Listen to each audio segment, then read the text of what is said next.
Welsh librarians are told to avoid racist buildings, puberty blockers are banned in Northern Ireland, and an Australian judge rules that sex is changeable. This is Free Speech Nation.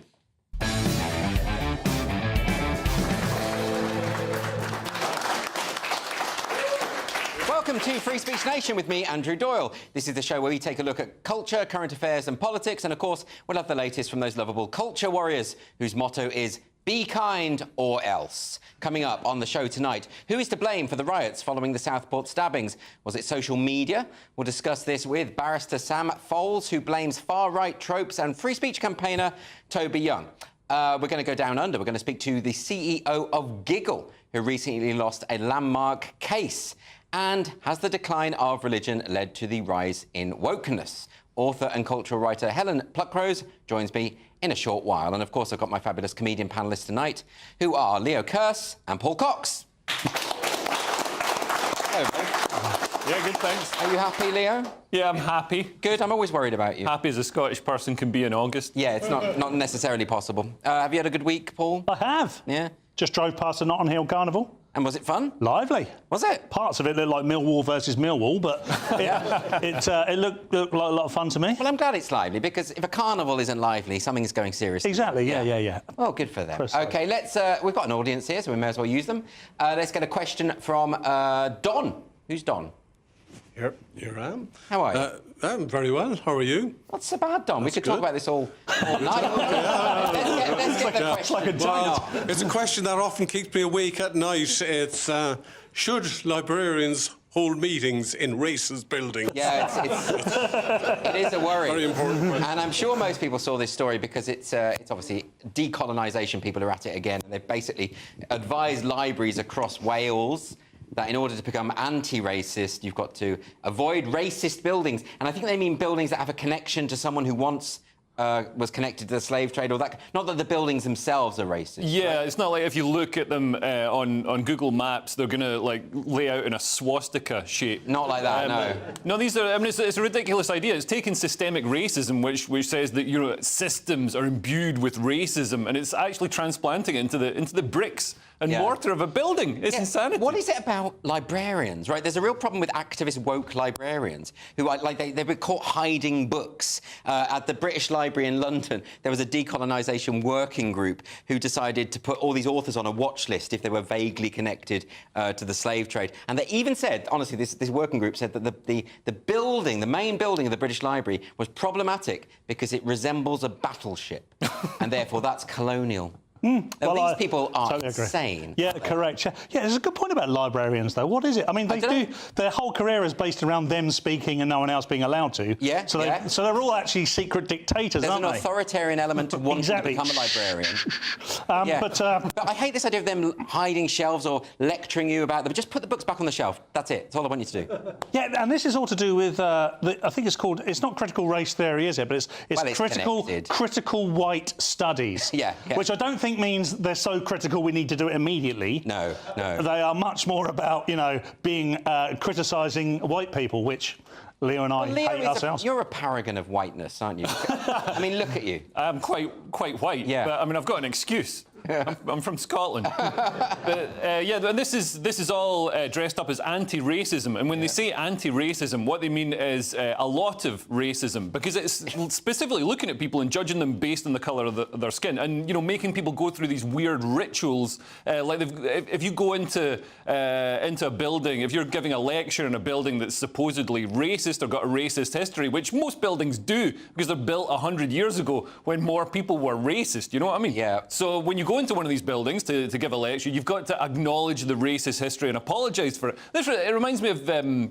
doing shows in Australia. There'd be somebody before the show who'd come out and be like, so we want to acknowledge that this was built on Aboriginal land and blah blah blah, and we apologise and we before comedy respect shows? Before the comedy show, and then obviously I'd go out and make fun of it. But they were, if they were that sorry about it, they'd give the land back. Yeah, it's like, right. Don't dress it up as this. Don't get Aboriginal people excited that they're going to get their land back and then not do it. You know what I mean? And what do they do in a place like Qatar? They acknowledge that this building was built by slaves yesterday. Do they say, is that what happened? There's a dead one over there. Yeah, exactly. All right, let's get a question from Nicola. Where's Nicola? Yeah. Hello. Hello. Should we accept the Taliban's treatment of women? I mean, Nicola, I'm hoping you're going to say no, right? I mean, this was quite shocking, wasn't it, this news this week? And obviously it's the Taliban, so what do you expect? But basically women in Afghanistan have been banned now from speaking in public. And there were these pictures going around online of the women, everyone completely veiled over not even any element of the face left. I mean, it shouldn't be a surprise that the Taliban are deeply, grotesquely misogynistic. They really obviously are. But is this a problem that the international community is really dealing with or even addressing? Keir Starmer will be, because that's extreme misogynist, as you point out. So Keir Starmer would have them all jailed. This is the whole, what come first? Yeah. Of course, this all emanates from our abandonment, the US and UK and the West abandonment of Afghanistan just a few years ago. Right. Under Joe Biden, we just left £4 billion worth of kit there and just left them to it. And of course, if you leave them to it, it's gone right back to where it was, which was the Dark Ages. And I say the Dark Ages by comparison with our culture in the West. Of course, against the backdrop of their own culture, it's perfectly normal. But we don't look at it through that lens. Our paradigm is much, much different. And the way they treat women to us is abhorrent. We can't understand it. We don't understand it at all. I mean, there's a real problem with cultural relativism, isn't there? I mean, I've interviewed Iranian journalists on this, and they were talking about, the women in Iran tearing their veils off, burning them in the street, dancing. The courage it takes to do that is intense, because they could actually be killed. They could actually be imprisoned. And these journalists were saying, but where are the Western feminists? Where are people speaking up? Where are the left in the UK? Where are they? Well, The Guardian is running opinion pieces saying, oh, well, actually, veiling women is a feminist thing to do. Right. But actually, I mean, I think there could be advantages to veiling women, not just the ugly ones, but it makes women harder to hit with a plate in Nando's. So that is going to give Leo, them... if people don't know the story you're alluding to there, it just sounds psychotic. but there is a Muslim man recently hit a woman in the face with a plate in Nando's. OK, there you go. Context that's solved. That's the context to that. But yeah, I mean... But do you think there's an issue with, the Labour Party currently saying they want to talk about the definition of Islamophobia, which could mean and at the same time they want to tackle extreme misogyny. But there's a lot of extreme misogyny within certain elements of the Islamic community. Yeah. But they can't address that because that would be Islamophobic, right? I mean, am I wrong about this? Yeah, I mean, they're going to have a tough time. I mean, Islamophobia doesn't work as a concept because you've got to be able to criticise religions and ideas, and also, Islam is a sort of form of societal organisation and structure and politics and everything. It's not just a religion. So, as you can see in Iran or Afghanistan, it's not as if they've got like a secular state and people just go to, the mosque. It's part of the way the country is run. Paul, isn't it also a little bit patronising to suggest, you can't criticise Islam because, the implication is that Muslims are uniquely kind of combustible, whereas actually all of us, surely, should have our beliefs ridiculed, criticised. I mean, that's part of living in an open and free society. Absolutely. I'm a professional comedian, believe it or not. And we should, and the whole point is that we should be able to openly criticise or make fun of anything, within reason. OK, I accept there might be some reason, but everything should be fair game. I really don't know where we go with this. You can already see through the advertising campaign, this is going to protect that part of the community. There's nothing in the advertising campaign about misogyny or extreme misogyny, which is yet to be defined, by the way. And who's defining it could be a worry as well. Well, I might add that isn't Labour guilty of extreme misogyny for their treatment of Rosie Duffield? And the fact that Keir Starmer hasn't even met with her, hasn't even apologised, should they be sort of putting the microscope on themselves? They should be. I think Keir Starmer and Rachel Reeves, any of them, Jess Phillips, should start every day by apologising for everything they've done. OK, well, that's a nice balanced view. But obviously, when it comes to the Taliban, Afghanistan, there's nothing we can do about it. But we should criticise it, obviously. Anyway, got a question from Bev. Hello. Bev. Hello. And my question is, do you think that public opinion has changed on puberty blockers? Oh, that's a really interesting one, because this is Northern Ireland now banned puberty blockers. Do you think it's going in the right way, Bev? I do. Because a lot of people weren't on board at first, but then we had the Cass review, and that's kind of been a bit of a game changer. And now, finally, Northern Ireland, they've realised, drugging kids who are overwhelmingly statistically autistic or gay or just confused, trying to drug them and sort of heterosexualise them effectively isn't really a progressive thing. Yeah, but I don't know. I mean, there's all this fuss about puberty blockers and should be given to children, but I've been taking them since I was a little girl, and I'm absolutely fine. You are? But no, I mean, it seems obvious. It's like one of those things. You don't need to be an expert. You don't need to do a gender studies degree to work out or be a doctor to know that giving hormones and puberty blockers and drugs to confuse children is a terrible idea. Right. And the only upside I can see of it is all these liberal parents who I don't like them anyway. So I want them to have a horrible family life, and I want them to have awkward Christmases, and I want them to have their children saying, "Why did you let me do this in 10 years' time?" Well, actually, within that, there is a serious point, isn't there? Which, you know, in years to come, it's going to be all sorts of lawsuits about the kids saying, why on earth did you let me take these drugs? Well, that's exactly what's going to happen, and these parents are going to have some big questions to answer, because puberty blockers are for, you know, even within the cash report, they said that there is the minutest benefit for them, for the minutest percentage of people out there. There's no evidence for their usefulness. You know, So what that does mean, very likely, as this is now a scientific report, is that there will be tens of thousands of children, potentially, that will be affected by this. And, you know, it used to be that these parents that you would talk of would have, like, a silly little dog to carry around with to prove that they were liberal. Now they've got to have a trans kid, and it's going to affect them for the rest of their lives. Yeah. And some liberals, like Megan Fox, like all 3 children. Impossible. Like, I mean, that's like statistical odds. She should buy a lottery ticket. That's just insane, the statistical odds of that. It's really ruined things for former child soldiers in Africa, because it used to be that a helicopter would land and Madonna would get out and you'd have a wonderful life, be taken off for a wonderful life in Hollywood. And now, you know, the helicopter lands, Charlize Theron gets out and you get taken off to Hollywood, but 6 months later, you got your hair in pigtails and she's talking about how you could tell you wanted to transition as soon as you got in the helicopter. Right, we're going to move on. Let's get a question from John. Hi, John. Good evening. Hello. An issue which has been troubling me for many years. Should businesses be more vegan-friendly? I mean, are you a vegan? No way am I a vegan. Oh, right. You're quite a robust carnivore, aren't you? Yes, a robust carnivore. Yeah, that's the way to describe it. Well, this is because of... Well, it's PETA again, isn't it? I can't remember what that I hate stands that guy. for. Yeah. They're basically there's something for the ethical treatment of animals. You know, that American group. And they're talking about paint companies like Farrow and Ball, and they need to change the paint colour names to make them more vegan friendly, because a lot of them apparently normalise the exploitation of animals. Right? What do they mean by that? Well, one of them is called dead salmon. So, salmon. But I don't believe they have a point at all whatsoever. But one thing I will say, given 6 weeks of Labour and what it looks like we're going to get for 5 years, I'd let them rename every paint colour if they promised in return to do anything about knife crime, because I couldn't care less about the names of paint. We are doing I mean, that is just a massive distraction. Who cares? Imagine PETA in this environment now thinking all that they can do is discuss the names of paint. Yeah, but they are monomaniacs. I mean, they're obsessed with this. So they will, I remember PETA putting out this thing about don't use gendered pronouns for pigeons because they might not identify as male or female. I'm not joking. They put out a picture of a pigeon with they, them next to the pigeon. I don't think they fully understand the concept of paint. They haven't, actually squeezed a salmon to get that colour into the pot. It just looks a bit like salmon, although dead salmon, that's an awful name. It's a terrible name. Well, what should we paint the kid's bedroom? Oh, dead salmon. There's dead salmon on the wall. Yeah, but they have very pretentious... Don't they have, elephant's breath? Yeah. One of the colour. What colour is it? I think the kids' room would be in winning sperm. PETA, which is an off-white, I think, PETA Andrew. need to go after... They need to go after Lily Allen, because I heard this week that Lily Allen took her dog back. Yeah, she did. It ate her Palestinian flag.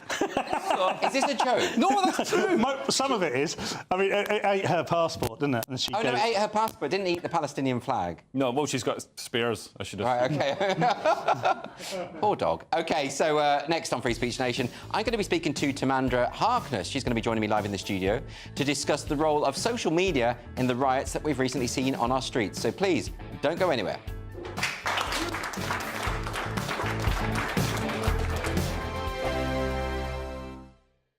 This is GB News, Britain's news channel.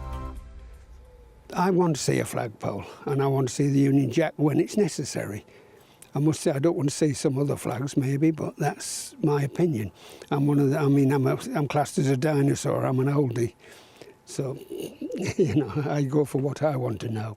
Well, you're not a dinosaur in our books. What would you say to the people who were complaining about the Union flag and saying that it's a sign of national. What's your response to them? Well, in this village, best thing is for them to get out of it. I'm being quite blunt. That's how I feel. I've lived in this village 60-odd years, 62 years, nearly 63 years. We've never had this problem. In our early days, we all helped each other. No one went against anybody. We agreed things. We used to have meetings up the village hall, as it was then. And it was all OK, but all of a sudden we've got newcomers coming in, and I'm not against it because we've got quite a few, and a lot of them are damn nice people, but we've just got one or two who are a bit anti. And, you know, they don't do nothing much for the village, but they soon put the spoke in when we want to do something like that. That's my feeling. But you think we should be proud of our national symbols, proud of our national flag? Definitely, yeah. I was in the army. I only did national service, and when I finished national service, I was ill for a while actually. But anyhow, and then I went and joined the prison service, and that's how I've worked in things which, you know, the flag is important to us. We should always be proud of it. Not like these people that say we shouldn't have it because it might upset somebody because it's not their flag. Well, so what? You know, it's our flag, so we should be proud of it. Sod the rest of them. Excuse my... but that's me. The People's Channel. If you want your news to be straight talking... This is a nightmare for the Conservatives again. Down to earth. It's not just Nottingham where this is happening, is it? And most importantly, honest. Hard-working, middle-class taxpayers, they'll get their book thrown at them. Then catch me, Martin Daubney, Monday to Friday, 3 till 6 p.m. on GB News, Britain's news channel. Every Saturday, 10 till 12, we'll bring you all of the news that you need to know. We'll also remind you that there is so much to smile about. It's my favourite time of the week. I get to relax, enjoy some light-hearted stories, and let Ellie teach me about fashion too. That's Saturday Morning Live, every Saturday, 10 till 12. Only on GB News, Britain's news channel. Join me, Nana Akweer, for an informative, interactive news programme with a difference. It's fun. It's true. You're not wrong. No one will be cancelled. Lovely. Join me from 3 p.m. every weekend, only on GB News, Britain's news channel.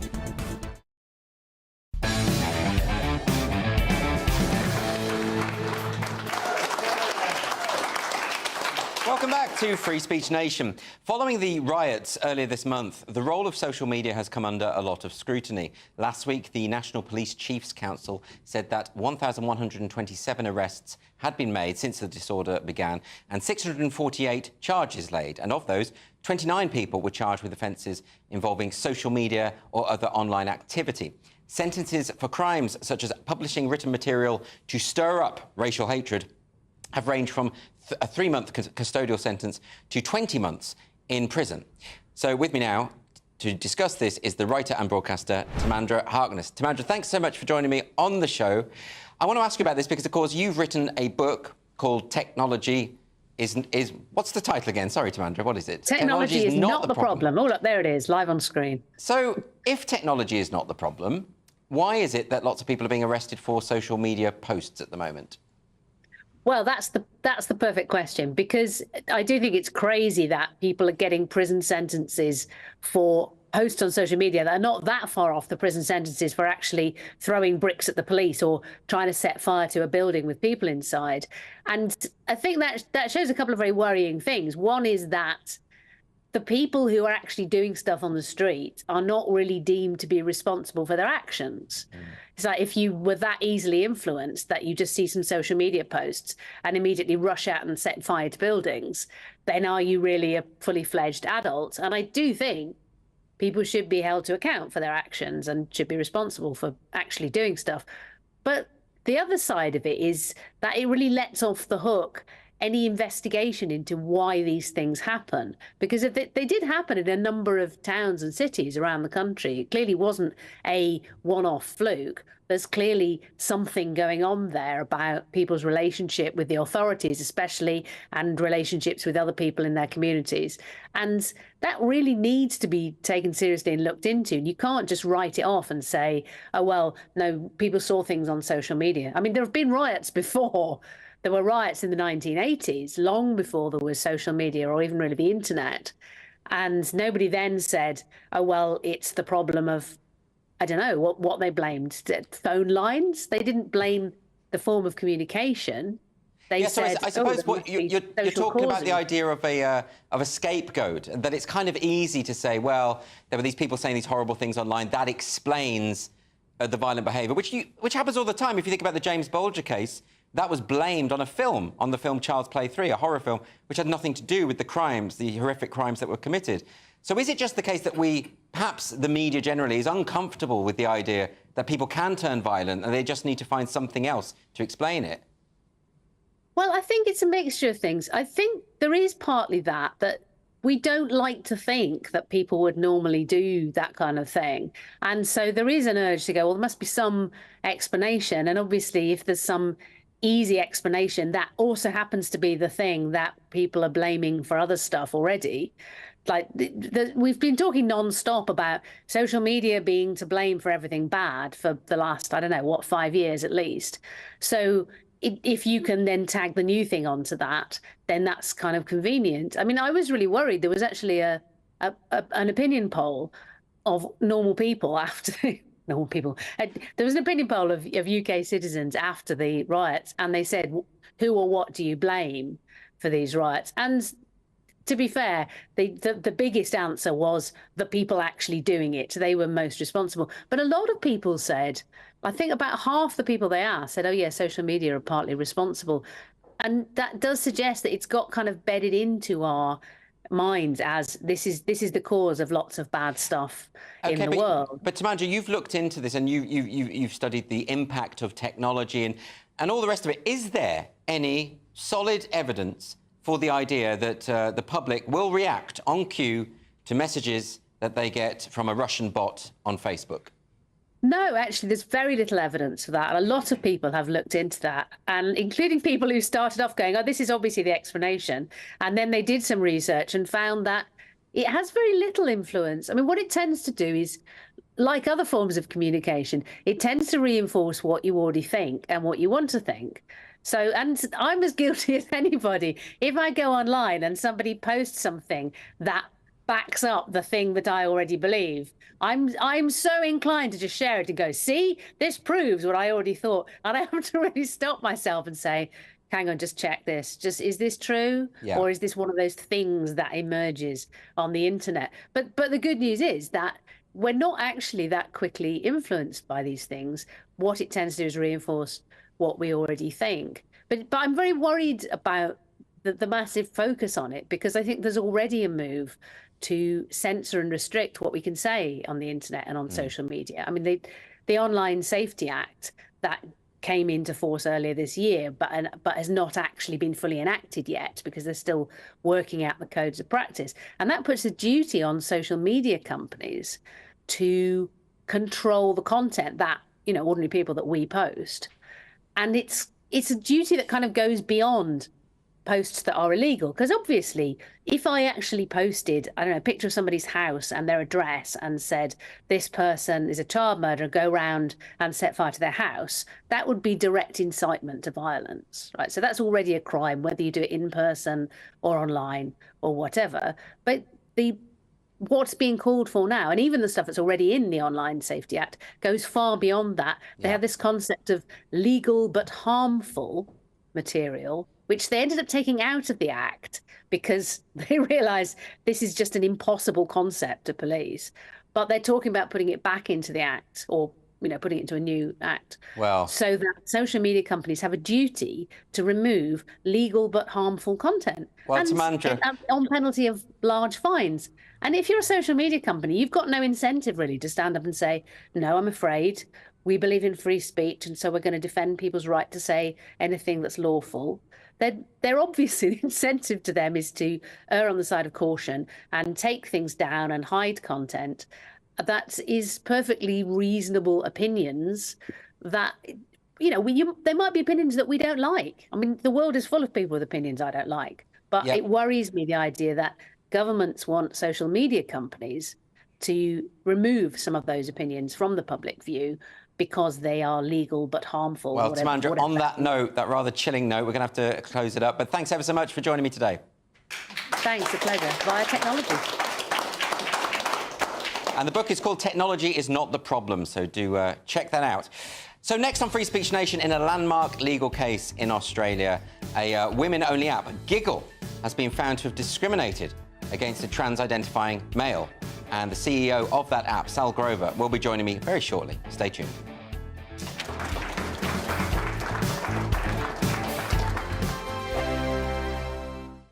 Hello there, welcome to your latest GB News weather forecast from the Met Office. There's an improvement in our weather as we head into Monday, a bank holiday for some of us. There'll still be some showers around, but more in the way of sunny spells, and it'll just feel a little warmer. Low pressure moving off the scene, a brief ridge of high pressure moving in ahead of the next weather system, which does come in late Monday and into Tuesday, but an improvement anyway. Through the rest of the day, overnight into Monday morning, there's still quite a lot of cloud across the UK. This band of cloud across Northern Ireland, southern Scotland into northern England will continue to give some showery rain. Elsewhere, mixture of clear spells and showers, and temperatures milder than they have been of late, generally staying in the mid-teens. So mixed start to Monday morning. Bright skies across much of Scotland with scattering of showers, particularly across the north and the west, driest towards Aberdeenshire. On the fresh side, temperatures around 9 to 11 Celsius. Northern Ireland seeing a mixture of sunny spells and showers, but this cloudier zone across northern England into Wales giving some showery outbreaks of rain in places. Brighter for the rest of England, but some showers across southeast England initially clearing away, along with a brisk breeze here, but then generally through Monday, winds falling light. We'll see a scattering of showers through the day, largely across the northern part of England into Northern Ireland, North Wales, southern Scotland, elsewhere. Dry, but some sunny spells, and with lighter winds it will feel warmer. Temperatures lifting to the high teens to low 20s, up to around 23 across southeast England. On Tuesday, wet and windy weather spreading in across the north and the west of the UK. Some of this rain will be heavy at times, but further south and east, we'll start to import some warm air. Winds coming in from the south, plenty of sunny spells and temperatures lifting towards the mid-20s, perhaps even higher by Wednesday, approaching 28, 29 Celsius before turning cooler again on Thursday. Join me, Camilla Tominey, for a frank and honest discussion with those in power that cuts through the spin and gets to the heart of the issues shaping our nation. You haven't confirmed that you want to stand as leader, but you haven't ruled it out either. This report basically says that he's not fit to stand trial. Is he indecisive? Incompetent? I deliver the dose of reality Westminster needs. That's the Camilla Tominey Show at 9:30 every Sunday on GB News, the People's Channel, Britain's news channel. I'm Patrick Christie's. Every weeknight from 9, I bring you 2 hours of unmissable, explosive debate and headline-grabbing interviews. What impact has that had? We got death threats and the bomb threat and so on. As time passes, she could have said stump. You made my argument for me. My guests and I tackle the issues that really matter with a sharp take on every story. It went everywhere. Something practical could be done. Or I can become something different. Patrick Christie's tonight from 9 p.m. only on GB News, Britain's news channel.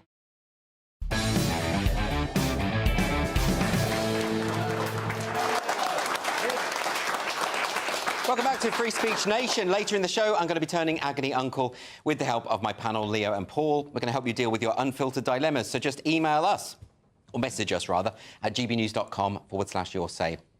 Now, in a landmark case in Australia, Sall women-only app Giggle has been found to have discriminated against a trans-identifying male after he was barred from using the service. The judge ruled that Tickle had suffered indirect discrimination, and Sall was ordered to pay $10,000 and costs.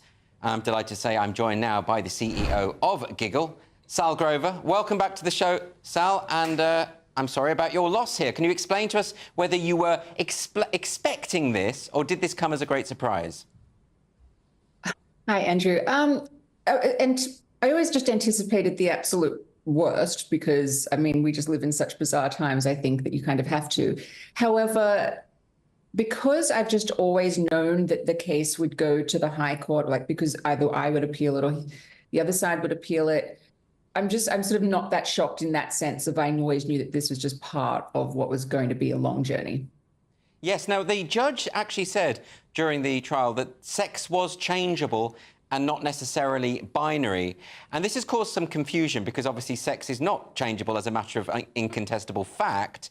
However, the defence of the judge is that, well, this is simply the law as it stands since the amendments that were made to the Sex Discrimination Act in 2013 by the then government. Is that right? Should we be blaming the judiciary or should we be blaming the former government of Australia?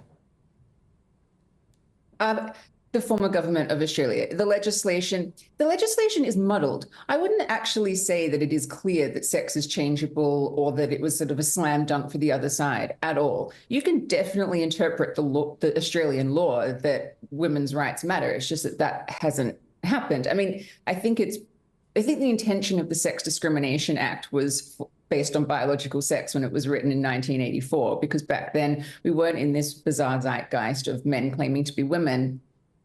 But I think it's also worth noting that, having something ruled that sex is changeable. Now, obviously, that sex is not changeable. No human being has ever changed sex.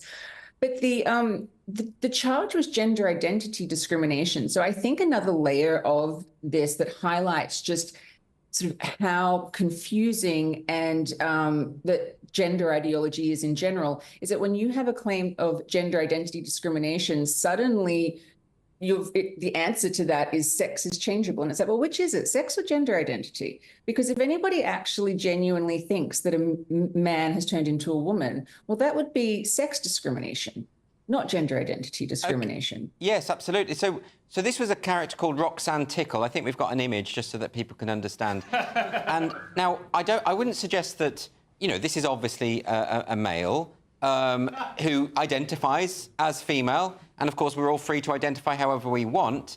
But I suppose we're not free, are we, to decide that we can go into women's spaces if we are men simply because we identify as women. Now, what I just want to know about this is, does this mean now that in Australian law, women are not allowed to gather by themselves, even if it's, say, a lesbian dating group? Correct. Yeah. Women cannot gather without the presence of men in Australia. We cannot... if a male person was to walk into a bathroom or change room, all he has to do is say, I'm a woman, and we literally have no right to say anything else to him. It's just off you go then. Obviously that's absolutely devastating. But at the same time, women like myself and in Australia, like Kath Deves, Louise Elliott, Kira-Lee Smith, Angie Jones, everybody has been screaming about this for, years. Sorry. And sorry, it's my daughter. We've been screaming about this. So this has actually just confirmed what we've been saying, what we know to be happening. So, in that sense, to have it confirmed that we're not conspiracy theorists, we're not crying wolf. This is actually happening. I think that is actually quite significant. And it's not a loss in that sense, that we can now actually go, everybody, what we're saying is really, really serious. And if everybody had listened to us in the years leading up to this, maybe we wouldn't be in such a disastrous position. Can you just give a bit of background of how this actually happened? How did Roxanne Tickle get onto the app, and how did you discover that there was a male on the app? So, men would attack the app daily. So a male getting on the app wasn't actually a unique experience at all. So we had AI to try and have a gatekeeping that would aid us in ensuring that the app was female only. Now, it's technology. We had it set to 94% accuracy. Of course, technology is not perfect. Some men passed through it. Doesn't mean that they're women. It's just technology is flawed. And so at some point, I just would have, when I was just checking, I would have seen a male and removed him. I don't remember doing it because, as I said, it just wasn't an event. And I just removed him on the basis of being male, which is correct.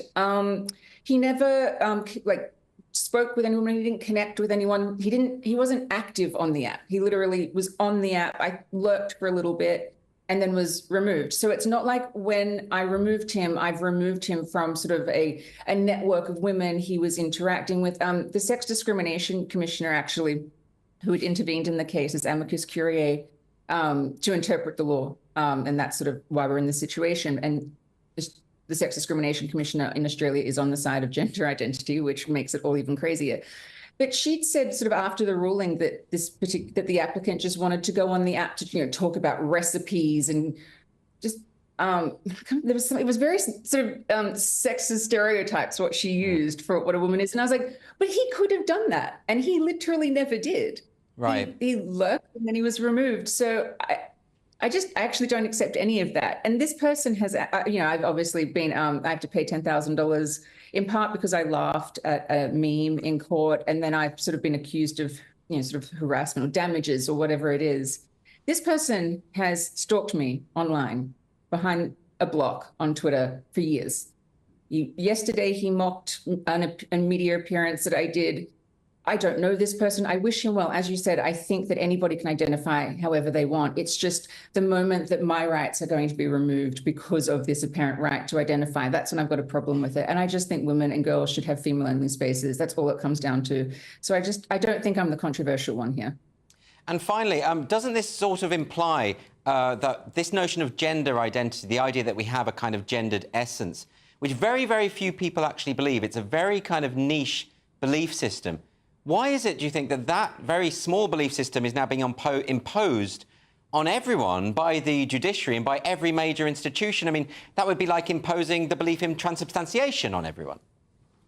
Completely. I think that it's being imposed like this because gender ideology doesn't work unless it's imposed, because it's such a ridiculous claim that men can be women. And, most people aren't going to actually believe that by choice, because most people aren't sort of falling into this cult of gender ideology. So the only way to make it work is to enforce it, because if you have people that are allowed to say or believe or that it's not true or associate separately from these people, then the whole thing crumbles. So it only works and continues to have life if it's imposed, which is, the problem.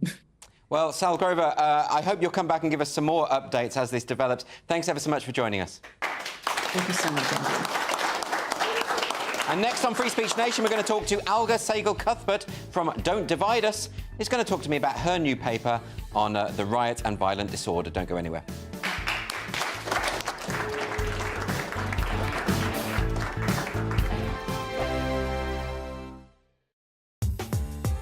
I'm Christopher Hope. From pop stars to politicians, I'll interview anybody in a pub who's got a political opinion. Join me every Friday on Spotify, Apple Podcasts, YouTube or gbnews.com, or wherever you get your podcasts. This is GB News, the People's Channel. Sunday with Michael Portillo from 11, only on GB News. A new exhibition at Gainsborough's house in Sudbury in Suffolk is the first to chart the artistic careers of Cedric Morris, who lived from 1889 to 1982, and Arthur Let Haynes, who lived from 1894 to 1978. They were partners in love and art for 60 years. I'm joined now by the exhibition curator, Dr. Pat Hardy. Some people will not be in the least bit familiar with these two British artists. So do you want to say a word of background about Cedric Morris and Arthur Let Haynes? About 100 artworks were left in 2017 of Cedric Morris's works. And it was felt then that an exhibition to showcase that work would be very appealing to the public. Morris's flower paintings have had a lot of traction. They've become very popular commercially, and there's been more research done on them. So it was felt that it would be good to broaden out the flower painter aspects of Morris's work to showcase the portraits and the landscapes and protest paintings, which we now had in the collection. And it was also thought important that his partner, as you mentioned, for 60 years, Let Haynes, was also given some profile, because he very much fell away into the shadows because he was promoting Morris's work and running the school, which was set up nearby, near Sudbury, near Gainsborough's house at Hadley, which was a very different type of art school. And a lot of people, both artists and locals, do remember it having been in operation and how wild it was and how bohemian they were.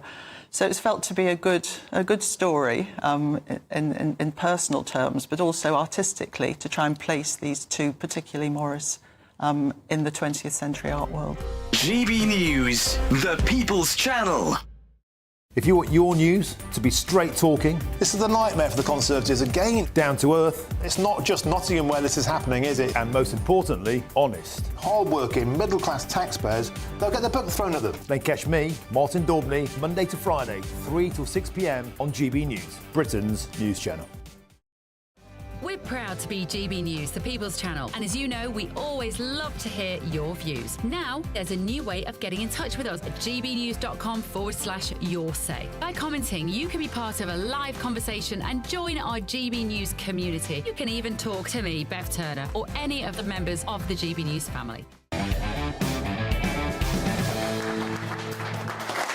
Welcome back to Free Speech Nation with me, Andrew Doyle. A forthcoming report from the group Don't Divide Us has looked extensively at the role public policy plays in relation to violent social disorder. And the author of that report and also the director of Don't Divide Us is here right now. It's Alka Sehgal Cuthbert. Thanks for joining me. Thank you, Andy. So, Alka, you run Don't Divide Us. Do you want to just quickly tell us what Don't Divide Us does? Yep, we're a campaign that aims to make sure that a common sense approach to questions about race is kept in the public sphere and not kind of delegitimised by more radical, critical race-type theories. And we think it's very, apart from not dividing us by race, we also think it's very, very wrong, particularly for schools and libraries, to divide us off from our past and our cultural heritage. Not because we're all kind of gammons, you're jingoistic waving, you know, but because those are cultural resources that belong to us all and are very important for us. So that's. And you've written this paper, which is going to be published on the Don't Divide Us website, That's and you right. are looking specifically at the riots. And of course, we have seen though examples of racist behaviour, people attacking mosques, Yeah. people saying racist things. You're someone who has experienced racism yourself. This can't be something that we can support, is it? No. Of course, I mean, that is not what we're questioning or looking at. The point is you'd have to be very, very kind of facile to think that the explanation for that is just the far right or just social media. Those are very, very kind of superficial explanations. There's obviously something much deeper going on. And I was very frustrated at the whole debate during that week when the riots were happening, because it just seemed, you know, we were just ending up with this, you know, it's these far-right thugs, or it's a white working class ethnicity, or it's the Muslim and the Islam, and and I just thought, there's got to be more to this than that. And then I thought of things that I've studied before and went back to it and worked on this paper that will be out tomorrow. And you can see that what has happened, what we see happening increasingly, these kind of very arbitrary outbreaks of episodic violence, they sit on a much longer thing that's been happening, which is actually, I think, more to do, this is what I argue, it's to do with the disenfranchisement of huge swathes of British people.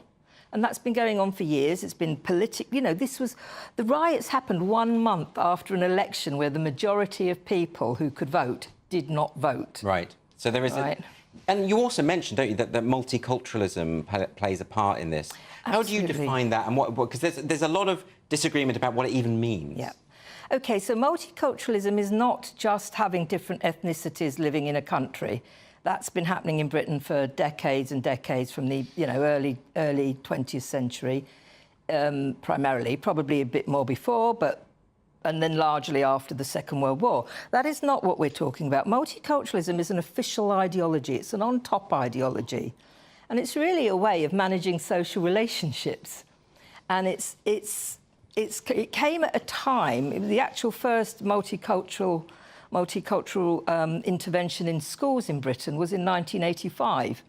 And it was actually under the Conservative Party, which I think people will be surprised to hear. It was obviously then picked up and taken and driven, you know, like with bells on, by New Labour, and it's continued ever since. And what it does, it's basically a renunciation of the social contract that has existed prior to that, where the compromise was that the interests of business, people through the unions and the politicians, that kind of corporate tripartite way of organising society through the welfare state, was a way of actually bringing people together. You know, the welfare state was not just about doling a bit of treatment here or there. It actually brought people together and organised the way that they could work with relative freedom and autonomy. That's why my parents came over. You know, its reach was that wide. So there was a shared kind of British Exactly. identity. There was a shared... People could buy into it. You know, it's not like they didn't feel Indian anymore or Caribbean, but they could feel that and feel genuinely that they were part of Britain. So does that mean that multiculturalism, as the ideology you're describing, effectively reinforces difference? Yes, it says, you know, it says instead of... I mean, have you... It's sectionalising us. It's envisaging us and inviting us to see ourselves as communities. Yes. As different... You know, when did you ever hear anybody, apart from possibly King Charles, address the nation or the general public? It's like, we've got to make sure we're going to reach all communities, the hard-to-reach communities, the LGBTQXYZ communities, the black community, you know, and it's like, no, you know, I just want to say, you know, no, the community is just what people do of their own volition on your street, like if you have a little local neighbourhood community. Sure. You keep the state out of it, and then all public things need to address us as the public. Concurrently with this idea, there's also been the rise of identity politics. Exactly. And you've written about this as well. So do you want to explain why that can have a damaging effect? Well, identity politics is multiculturalism, if you like, was the embryonic version, and then when you have identity politics, you've already got the social fabric carved up into different groups, and then identity politics is making that even more fractious through valorising materially and through cultural status and through moral, you know, goodie rewards and baddie rewards if you say the wrong thing. It's then attributing values to different, you know, on that hierarchy of communities. And that is really, really dangerous, because what we've lost, as we have allowed that to happen, is any sense of a common humanity. If we don't have a sense of a common humanity, then really we're back to Hobbesian fight, you know, whoever has the biggest stick, whoever has the loudest voice is going to rule. So it's how do we change that? Because what you're talking about really is resurrecting a view that had been established but has since been dismantled, which is this common shared identity. There's more that connects us than divides us, this kind of idea that skin colour, all the rest of it shouldn't matter in our relations. But we do live in a hyper-racialised society, thanks to the rise of identity politics. Is it going to be easy to, I don't know, get back that old progressive value? Well, it's not going to be easy, but there are some things in our favour. I do believe that this is an elite thing. It's not something that the majority of people believe in. But I think what's happened is that the common sense of ordinary people has been really marginalised. It's been, you know, we're made to think that just common sense isn't enough. You need an expert for this, you need an expert for that, you need an expert to feed your kid, to read to your kid, you need an expert to do things that previous generations for hundreds of years have done without experts and done quite well. So we need to just be more confident. There are groups all around who are beginning to push back. It is, I think, a more serious and profound political moment than I think is often realised, but that's an opportunity too. So ultimately it's up to us, I think, to think deeper, question more, be more courageous in our workplaces. You know, if it doesn't make sense to you, all you have to say is, I'm sorry, I don't agree. Or, you know, can you explain why? Yes, but people are very scared of that, aren't they? Because they don't want to be branded as racist.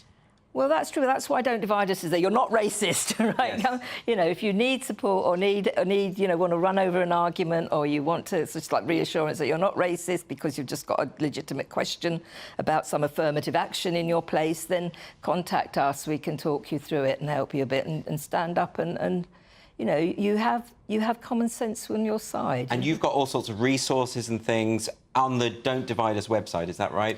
We have the website, we've got resources for teachers, we've got, you know, sort of sections on the vocabulary that people use. We're a small organisation, so we'd love to do a lot more. Support our work if you can, visit our website.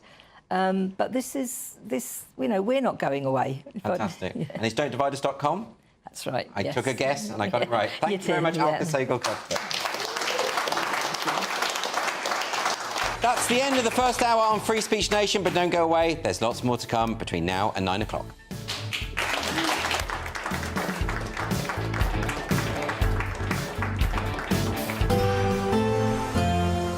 A brighter outlook with Box Solar, sponsors of weather on GB News.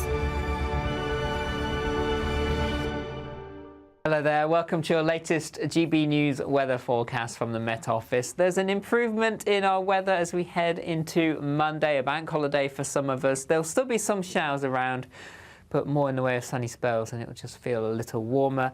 Low pressure moving off the scene, a brief ridge of high pressure moving in ahead of the next weather system, which does come in late Monday and into Tuesday, but an improvement anyway.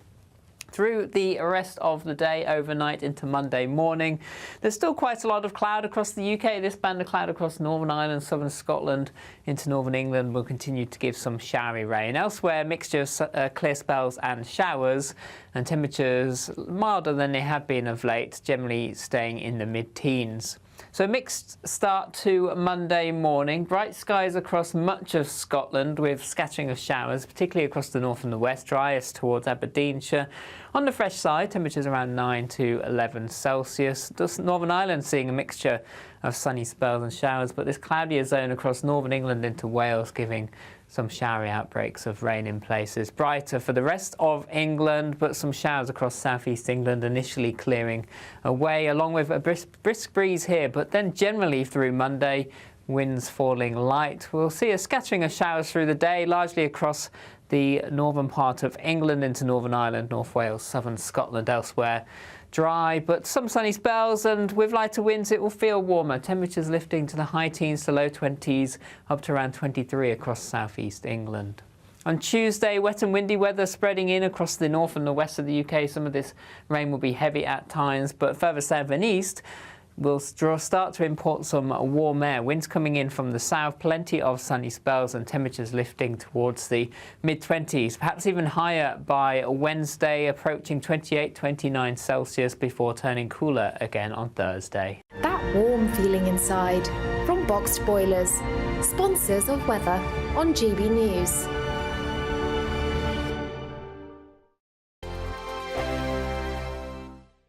It's the final week to see how you could win an incredible £30,000 in cash. And you could be getting that winning call from us to tell you that you're our next Great British Giveaway winner. I can't believe this.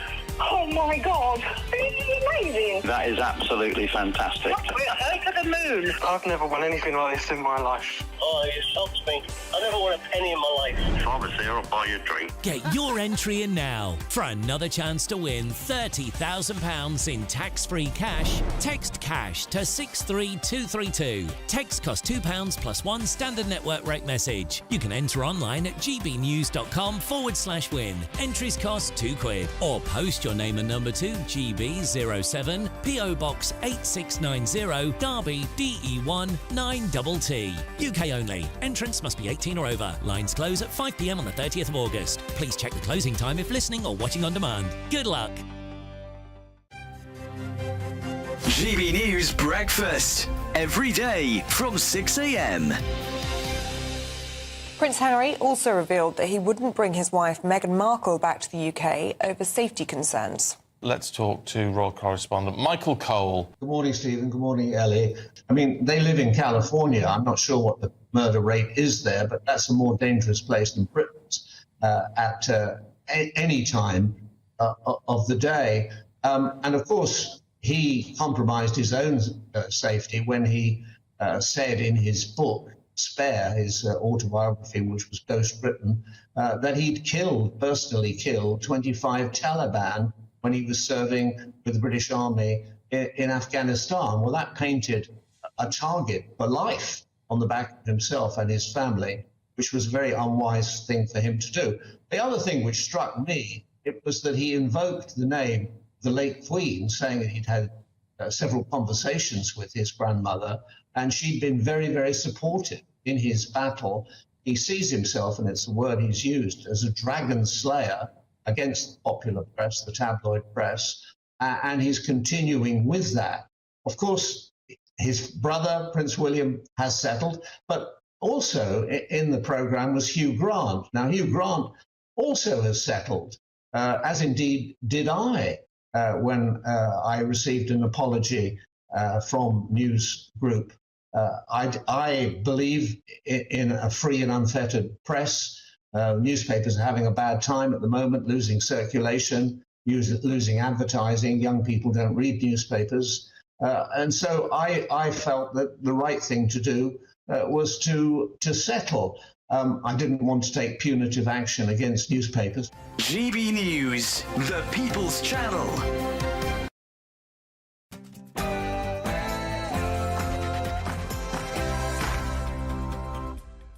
And there's plenty more still to come on Free Speech Nation this week, but let's get a news update first from Sam Francis.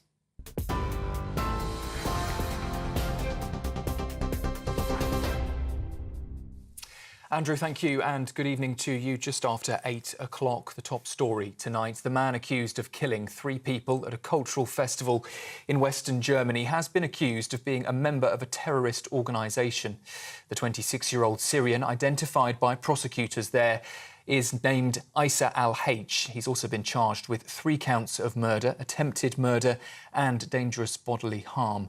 Islamic State says it was behind Friday's knife attack, which also left 8 people injured.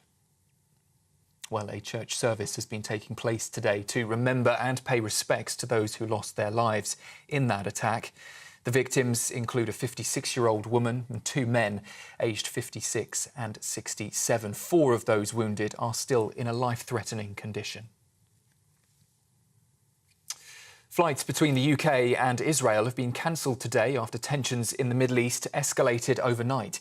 Israel says it carried out strikes in southern Lebanon in self-defence, while Hezbollah fired rockets and drones in the other direction following the assassination of a senior commander. Both sides are reported to have said that neither wants to see a full-scale war in the region. An urgent search is continuing tonight for a missing British journalist who is believed to be trapped under the rubble of a bombed hotel in Ukraine. He was part of a 6-strong team from the Reuters news agency caught in a Russian missile strike in Kramatorsk. A Ukrainian and a US national were also injured in that strike. The billionaire founder of encrypted messaging app Telegram has been arrested in France today, according to reports. Pavel Durov was detained after his private jet landed at an airport in North Paris. According to officials, the 39-year-old was arrested under a warrant for offences related to that messaging app. In Russia, the embassy in France is taking immediate steps, they say, to clarify the situation. Police say they have made 38 arrests and recovered 4 knives on day 1 of Notting Hill Carnival in West London. More than 7,000 police officers are on duty, with around 1 million people expected to attend Europe's biggest street festival. We're also hearing that a man believed to be in his 20s has been stabbed, though his injuries aren't life-threatening. And finally, His Majesty the King has appointed a composer of the London 2012 Paralympic Games as Master of the King's Music. Erilyn Warren was also commissioned to compose pieces marking the Golden and the Diamond Jubilees for the late Queen Elizabeth II. The Belize-born 66-year-old was the first woman to receive an Ivor Novello Award for classical music and the first black woman to have a work featured in the Proms. Those are the latest GB News headlines for now. I'll be back with you at the top of the hour. For the very latest GB News direct to your smartphone, sign up to News Alerts by scanning the QR code or go to gbnews.com/alerts.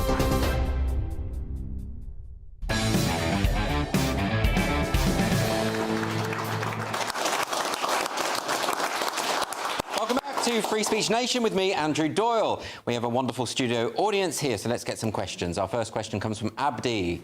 How you doing? Hello, good evening. Are we finally going to recognize the sovereignty of Chinese Communist Party over British universities?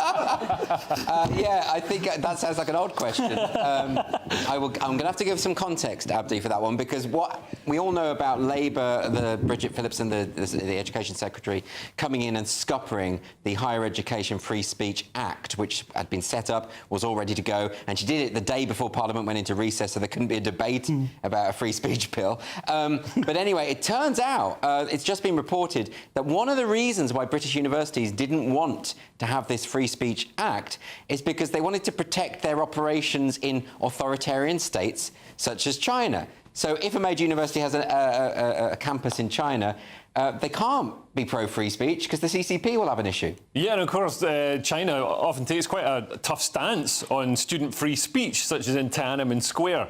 And I'm sorry for anybody watching this in China, because I've said those words, you're now going to get a knock at the door.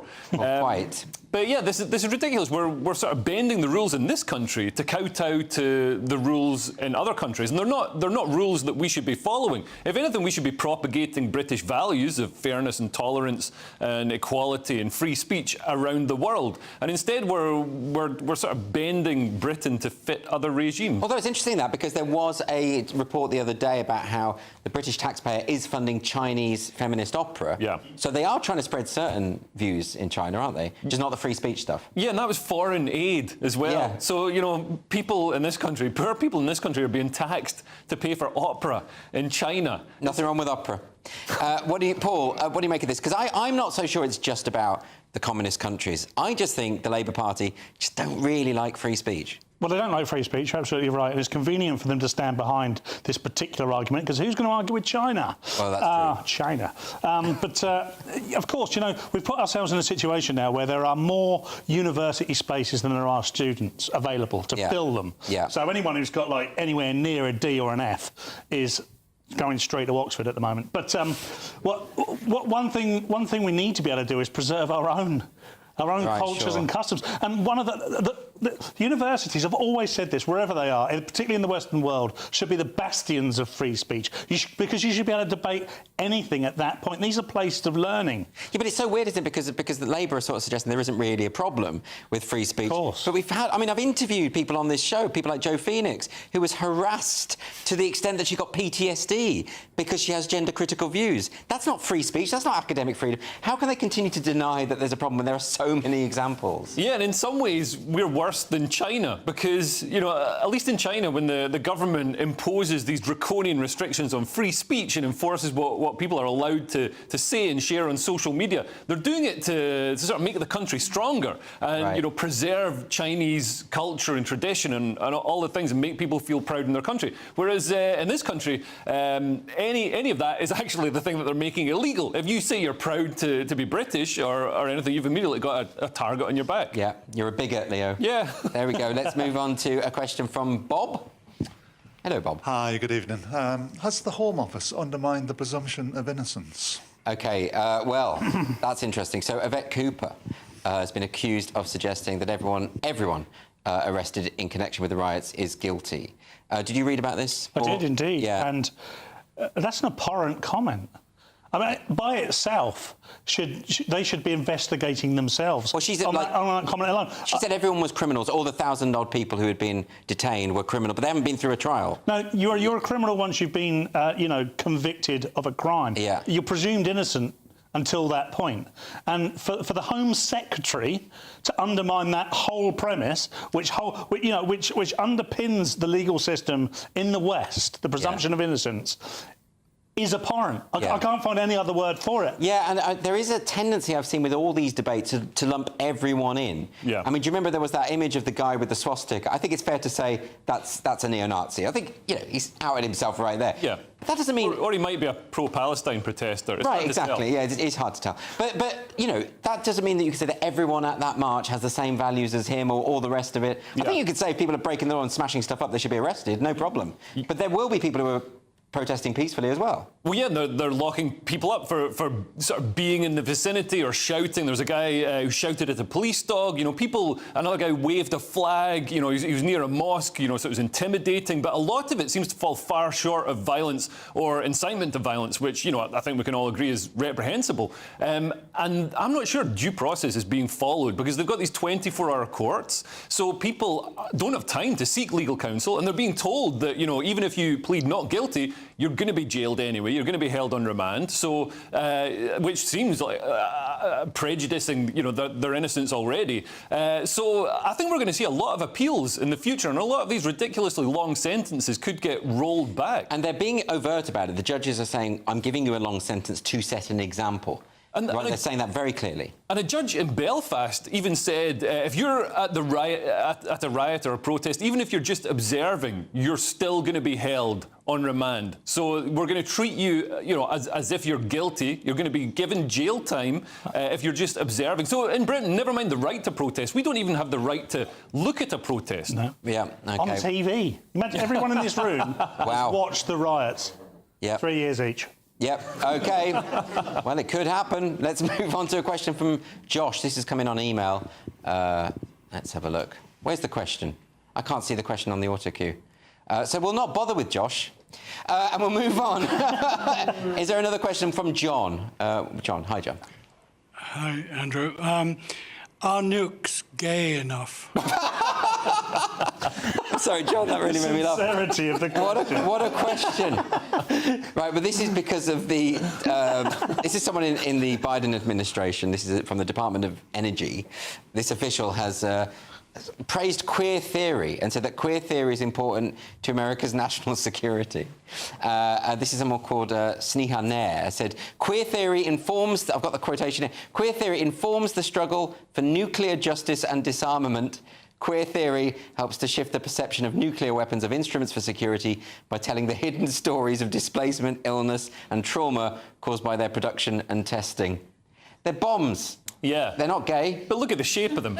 Oh, Leo, you had to go there, didn't you? The one that was dropped on Nagasaki was even called Big Boy. Yeah. This is... I don't think it's as sexual as you think. But this is insane, right? This is coming from the Biden administration. Yeah. This isn't like some crazy activist with a Twitter account. Yeah, this is the Biden... This is the government. This is like what they're saying about Welsh buildings all being racist, but they're doing it with bombs and queerness. And by the way, queerness doesn't mean anything. Like, gay means something. It means, you have same-sex relationships. But queer just means you identify as queer. So it's a way of, getting some of the victim points and the virtue points of having a unusual sexual identity. Yeah. But without actually, doing any of the hard work or... Well, no, it's not hard work, Leo, believe me. But statistically, most people who identify as queer are in fact just straight. Yeah. They've just got a kink. I mean, it's like when Dannii Minogue came out as queer, and then she did an interview saying, oh, I wouldn't ever do anything sexual with a woman. Well, you're not queer then, Dannii. Go back to singing your trashy, cheap songs that are nowhere as good as your sisters. Right, what do you think, Paul? Absolutely trashed Dannii Minogue. Superb. Well, of course, this is ridiculous, isn't it? Yeah, it's mad. The idea of queering the most devastating bombs available to humanity. Yeah. It's about as useful as me going to the Notting Hill Carnival and trying to promote GB News. It wouldn't make any difference whatsoever. You know what I like about this? It's like when they did the Pride Parade in Arlington, Texas this year, was co-sponsored by Lockheed Martin, who make really inclusive, deadly bombs. OK. Well, look, next on Free Speech Nation, who or what is to blame for all these recent riots? We're going to be discussing that, so please don't go anywhere.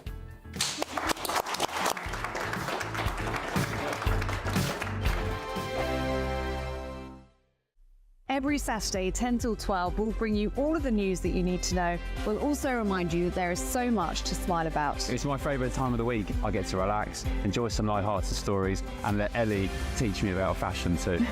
That's Saturday Morning Live, every Saturday, 10 till 12. Only on GB News, Britain's news channel. I'm Stephen Dixon, and thanks for joining us on GB News, Britain's news channel. This is GB News, Britain's news channel. Soya, almond, oats, hazelnut, coconut milk. Yeah. It's now much more difficult to choose. Yeah, there's an awful lot out there on the market. So how do you feel about horse milk? Yes, you heard that right. For generations, people in Central Asia have sworn by horse milk and the supposed health benefits. And now researchers in Poland believe it should even be used in ice cream. For the sweet treat not only tastes delicious, apparently, but could also be good for your gut. OK, well, joining us now to give us the lowdown on why we should be considering switching over to horse milk is farmer Frank Shellard from Cromwell Farm, Britain's only horse dairy. Good morning, Frank. Look, you're an expert on all things milk. You've even written a book on it. Is horse milk good for you? How does it compare nutritionally, first of all, to cow's milk? I think the big difference is, just to make the point from the very start, cows, sheep and goats and all those other alternative milks have got 4 stomachs. Horse has got a single stomach, so a lot of the enzymes and a lot of the makeup of the milk is very similar to mother's milk. So our bodies are a lot more able, us being a single stomach animal, if you like, to digest that milk. So that's the big thing. That's the first point I'd like to make. Because of the makeup of the mare's milk, you could drink the lactose and the lactase in it. You could probably, not all, don't quote with everybody, but a big percentage of those people that are lactose intolerant could drink the mare's milk. The great thing about the mare's milk is it's very, very good for your gut flora. If you remember in the history books, Cleopatra bathed in ass's milk, and ass's milk is exactly the same thing. It's exactly the same makeup as mare's milk, and she bathed in it for eternal youth and to keep the skin and her metabolism correct. GB News, the People's Channel. I'm Tom Harwood. This is GB News, Britain's news channel.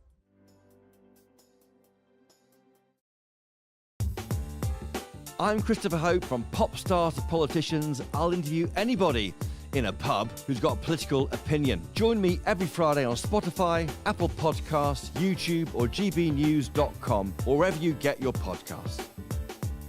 This is GB News, the People's Channel.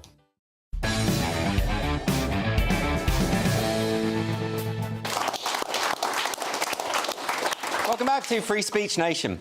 A new article written by the barrister Sam Fowles argues that the recent riots in the UK were a result of years of journalists and politicians spreading far-right tropes. He says that influential figures bear responsibility for the violence and that politicians have a vested interest in not referring to the riots as terrorism. So I'm delighted to say that I'm joined by the author of that article, barrister Sam Fowles, and Toby Young as well, from the Free Speech Union. Thank you both ever so much for joining me. Sam, it's your article, so I want to come to you first and discuss this with you. Can you just firstly clarify what you mean by far right? Because the article mentions examples of really horrible far-right terrorist behaviour, ethno-nationalism, all these really repugnant things. But you also refer to people who have got concerns about immigration. Do you think that they're all far-right, or is there a very clear distinction in your mind? I think if you are demonising or blaming people of different ethnicities to you for your problems based on misinformation, then yeah, that is probably far right for me. OK, Sam, I want to give you an opportunity as well to just outline your key argument in the article that you wrote for the magazine. Sure. Well, the basic point is that for about 30 years, politicians have systematically made a lot of people in the country poorer. We've become less socially mobile, and over the last austerity period, the richest people in the country doubled their wealth and increased their incomes by about 4.7%, while the poorest fifth lost income by about 1.6%. Now, obviously, politicians can't say, oh, we're really sorry we've made you poorer and essentially made your lives a whole lot more difficult. So they try to focus anger elsewhere, i.e. on people of different ethnicities, people of different colours, people of different religions. And they do that by adopting far-right conspiracy theories. And so a good example of that is Suella Braverman claiming that the majority of grooming gangs are Muslim. Which is, in fact, according to her own department's data, absolutely untrue, and the majority of grooming gangs are white. So just to be clear, Sam, are you arguing that statements like the one you just quoted from Suella Braverman, those kinds of statements from politicians, that they are directly responsible for the riots that ensued? No, I'm arguing that they create the context for the riots. Got you. People have to take responsibility for their own actions. The immediate cause of the riots were people deciding to choose violence rather than Google a conspiracy theory online and realise that it was completely untrue. OK, I want to bring Toby Young in now at that point. So Sam's got a point, hasn't he, is that the various politicians potentially have raised the temperature, but ultimately the rioters are responsible for their own actions. What do you think of that? Well, I'm reluctant to blame senior politicians, heads of think tanks, journalists, dating back 15 years for the recent disturbances. I would have thought that the reason so many ordinary people, particularly in deprived areas, and I wouldn't quibble with Sam's criticism of previous governments for not doing more to level up, but I would have thought the reason they are angry about excessively high levels of mass immigration is not because they believe in conspiracy theories, not because they've been led down rabbit holes by irresponsible politicians, but because they can see in their own communities the impact that the rapid influx of people with very different cultures, people who come from far-flung parts of the world, they can see the impact they're having. They can see the impact they're having on wages in service jobs. They know that in some cases they are responsible for violent crimes, particularly violent crimes against women and girls. They're aware of various ways in which people who've recently arrived in their communities disdain them, don't have any respect for them or the British way of life.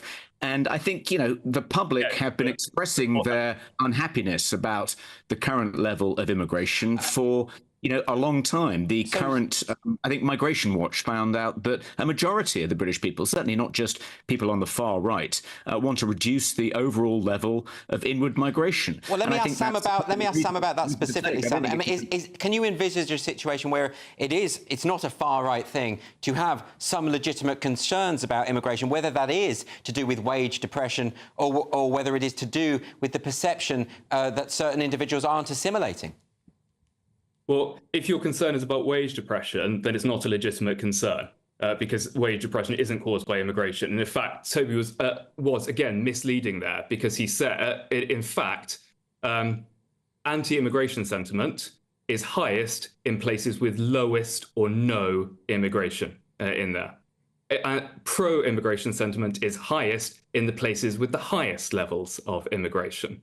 And so to say that, people are seeing immigrants coming and stealing our jobs or raping our women or committing high level of sexual assault, again, Toby was wrong to suggest that they don't. There's no evidence for that. It's simply wrong. It's based on misinformation. I'm going to bring Toby in then. Do you want to respond to that, Toby? Well, I don't think it is based on misinformation. I mean, you may quibble with what Suella Braverman's description of a majority of the perpetrators in the various grooming gang scandals as being Muslims or being of Pakistani origin, but certainly they represent a disproportionately large number of the people involved in grooming gangs. And I think, what about the various? Let Toby finish his point, and then I'll come to you, Sam. But Sam, are you suggesting that only the percentage of people in grooming gangs who are of Muslim, Pakistani heritage is no higher than their percentage in the local populations where those grooming gangs have been active? That's surely absurd. Sam, is that what you're suggesting? The percentage of people convicted of child grooming of Asian origin is 6%. That is lower than the percentage of people of Asian origin in the population. So yes, that's what I'm saying. But what about in the areas where the grooming gangs have been operating, Sam? It may be that nationally the figure you've just quoted is correct, but what about in places like Bradford, in places like Rotherham? Surely the number of Muslims in grooming gangs is far higher than their overall percentage of the population in those localities. Well, given that no one actually collects that data and multiple freedom of information requests have been made to try and obtain it, I think it's completely irresponsible for you to be alleging that based on zero evidence. And in fact, when the national evidence points in the opposite direction. And that is the Sam, we're having a discussion here about the evidence and about the arguments, and that seems to me a very healthy thing to do. But it seems, saying things based on zero evidence. Well, it seems okay, but it seems to me that discussion, you can say that you think that is based on zero evidence, and Toby can counter it, and we'll get somewhere. But maybe there's a point to be made that by suggesting that even having the discussion or saying some of the things that Toby is saying is in some way creating the conditions for violence, that might be a step too far. Isn't discussion the more healthy approach? Discussion, when it's based on has some semblance of fact, when you're just making things up, and the things that you're making up have, as we've seen, contributed to discourse which actually endanger people, then no, I think, yeah, we have, of course, we have freedom. Fine, well, let me give you another example, Sam, of that, just to see if this applies across the board. So in February, you wrote an article for the New European where you said something that was factually incorrect about a group of gender-critical women, including Jo Phoenix and Maya Forstater and Alison Bailey. And you said that these people have been publicly attacking trans people. That was factually wrong. The article had to be taken down. You were accused of libel as a result of that. And those women, by the way, have had death and rape threats from people who have read things in the press that have got them very angry, like your article. So do you accept that you are responsible for those death and rape threats? Would you like to say now on air that you're sorry for causing those death and rape threats? No, because I didn't cause those death and rape threats. Right, so there isn't necessarily causality between having a conversation and getting things wrong as you did to the crimes that occur. You're alleging that I got things wrong. You did factually get things wrong, yes. That's why you were accused of libel. That's why the publication took the article down, Sam. Well, actually, Andrew, you're alleging a lot of things there. Yes, I know. I'm not. You were accused of libel at the time. That's a fact.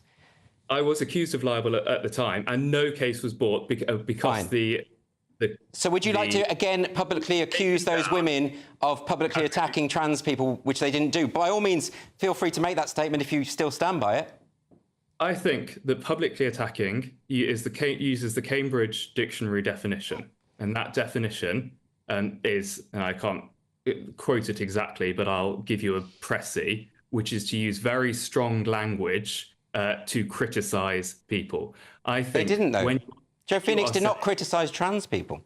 Jo Phoenix was talking about women's rights and the importance to maintain women's spaces. It is factually wrong to say she's actually been very open and extremely explicit about her support for trans rights. So you are again saying something that's wrong. No, I'm not saying that you are responsible, and I'm not saying that you shouldn't be able to say things that are factually wrong.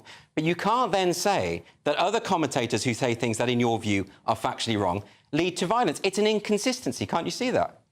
No, because, well, firstly, every time I try to, you challenged me to repeat something on air and then interrupted me before I'd set it out. Secondly, so I will look up what I say because I'll quote it exactly. If you want to come back to that point. OK, well, I can do it for you. You said that Denise Farmy, Rachel Mead, Alison Bailey, Maya Forstater and Jo Phoenix had publicly attacked trans people, or that gender-critical feminists in particular publicly attacked trans people. I want to come to you, though, Toby. That's not the quote. You've absolutely misquoted me. The quote is publicly attacked trans people. What I argued in that article was that a deficiency in the Equality Act allows statements which I consider to be attacking trans people, which is a statement of opinion. Yes, absolutely. And you're free to that opinion. And you're free to misrepresent the law. That's fine. But my point to you is... misrepresent the law. Yes, you did. You said there was a loophole in the law to enable gender-critical feminists to attack trans people. That's not true. No, I didn't. I said that's not true. There is a loophole in the law which allows that because the law applies in the workplace, but it does not apply in the same way outside of the workplace. So if you make statements which may not be allowed in the workplace, outside of the workplace, then you're treated by a different That's absolutely standard. fine. People are free to go and check it themselves. Oh, no, they can't because the publication took it down for fear of libel. OK, Toby, but what do you think about this? I mean, I think I'm trying to demonstrate a point here that it should be OK to have robust conversations, to get things wrong, to express opinions that I consider quite extreme. I consider Sam's opinions on that subject quite an extremist position. But I don't think he's responsible for the violence or the threats that ensued. Am I wrong about that?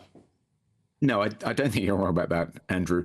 I think I read Sam's article, and I think my biggest issue with Sam's article is that he completely dismisses the concerns that people in areas with high levels of inward migration. He completely dismisses their concerns as almost beneath contempt. They've been led astray. The information they've been fed is false. They believe in conspiracy theories, etc. I would have thought that surely the way to address, if you think those people are just completely mistaken, if you think they're wrong about the costs in their communities of mass migration, the way to address their concerns is not to try and demonize them, smear them as members of the far right or people easily gulled by conspiracy theorists. Surely you take their concerns seriously and you engage them in robust debate in the public square. That is the way to try and resolve your differences. I mean, there's a great quote that someone came up with when I was on a recent Free Speech Union tour of Australia, which is that if you won't let the people you disagree with speak their minds, how can you hope to change them? Well, let me ask Sam that. I mean, what would you like to do? You and I obviously robustly disagree on an awful lot of things, and I think that's fine. I don't think it's a problem that you think I'm very wrong, and I don't think you should think it's a problem that I think you're very wrong. But Toby just made the point that the conversation seemed to be the best way forward. Are you suggesting, I'm not putting words in your mouth here, I want you to answer the question. In your article, what do you think is the solution to this? If you're saying there are people who are perpetuating far-right tropes or misinformation and that's leading to problems of violence, what's the solution to that? Is it, as I think, more conversation, or is there another alternative? Censorship, perhaps? What is it that you would like to see happen? Well, I've got to note that people generally have this conversation when they're supporting the free speech of people they agree with and not the people they disagree with. But I think the solution is to cut down on misinformation. I don't think free speech includes the rights to mislead people. I don't think, I think it is legitimate to derogate from the right to free speech to limit misinforming people. Okay. And I think the way to deal with the rise of the far right is to cut down on people lying to each other with impunity. So how do we do that? I suppose what I'm asking is how practically can you do that? Because obviously everyone makes mistakes and everyone says things that are mistaken, and that's part of being human, and particularly now we've all got access to the internet. So what I suppose what I'm asking is, on a practical level, how would you counter misinformation? Well, I'd like to see politicians held to account properly for deliberately misleading people. And I'd like to see social media companies held to account, not required to sort of whack-a-mole various bits of misinformation, but required to publish their algorithms so those algorithms don't encourage the repetition of misinformation. Toby, final word to you. Is that fair enough? No, Sam's talking as if whether or not something is misinformation is completely straightforward. It's something that's apparent to everybody, and there's never going to be any disagreement about that. But as we know, Andrew, often misinformation is just a word people use to describe an opinion of their opponents that they disagree with. And there have been plenty of examples of things which have initially been dismissed as misinformation, like the lab leak hypothesis about the origins of COVID-19, about concerns people expressed about the cognitive decline of Joe Biden, initially dismissed as misinformation, not because they were misinformation, because that was just a way of trying to discredit and delegitimize a point of view you happen to find inconvenient or disagree with. The problem, Sam, is given it's never obvious what is and isn't, or often isn't obvious what is and isn't misinformation, who gets to decide? The authorities, the police, the government? Do you trust them to get it right and never just call something misinformation because it happens to be in their interest to do so? I don't trust them. Surely let people make up their own minds about what's false, what's true, what's misinformation, what's reliable information. And if it's misinformation, it will eventually lose the contest in the public square in a free and open fight. OK, well, final word to Sam. What do you make of Toby's question there? What do you think of that? It's pretty easy to determine if a lot of the time if something is misinformation. And I'll give you an example from Toby's website, where he claimed that a person had been imprisoned for 3 years for doing no more than saying anti-establishment things. When you actually look at the report of that, it is clear that that person was imprisoned because he repeatedly encouraged violence against Muslims. Well, since you've now cited something that Toby published, I have to give him a right to reply. Toby. There was a BBC report about why a particular woman who was sent to prison for things she said on social media. And in that BBC report on the BBC News website, it said one of the things, not the only thing, but one of the things she'd been sent down for was anti-establishment rhetoric. Now, if you're telling me that was misinformation produced by the BBC, maybe you're right. But in that case, I made the mistake of trusting the BBC. OK. Now, listen, the pair of you, look, we could argue all night, and I'm sure we would, and quite enjoy it. But I really appreciate you both coming on. It's great to hear different perspectives. Fowles and Toby Young, thank you so much. And next on Free Speech Nation, we're going to discuss whether the decline of religion has given rise to wokeness. Don't go anywhere.